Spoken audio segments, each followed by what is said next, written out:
Er binnen no archeologen dwaande om het plak verder uit te graven. Zij verwachten meer skeletten zien te komen, vooral omdat de lichaam meestentijds op verschillende lagen begroeven binnen. Op het stuit is er al een misvormde skedel gevonden tussen de skeletten, maar dat is net het enigste. Waar mijn collega ook bezig is nog een heel klein babyhoofdje, waarschijnlijk zichtbaar is. En die is vermoedelijk bij de moeder neergelegd.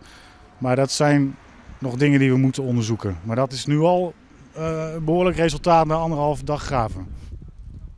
Het doel is natuurlijk dat we die schedels, vooral uit de tanden, want dat blijft heel goed beschermd door de hardheid daarvan. Dat we daar isotopenonderzoeken kunnen doen, voorouders, wie zijn de voorouders daarvan. Zijn dat mensen uit de omgeving van Bolsward? Wat hebben mensen gegeten, vooral vis of vlees of dat soort dingen. 8 mei is het openingsfeest van de 11 Fountains Fontein. Nevens de gemeente Zuidwest-Friesland komt de planning net in gevaar door de vindst van de skeletten.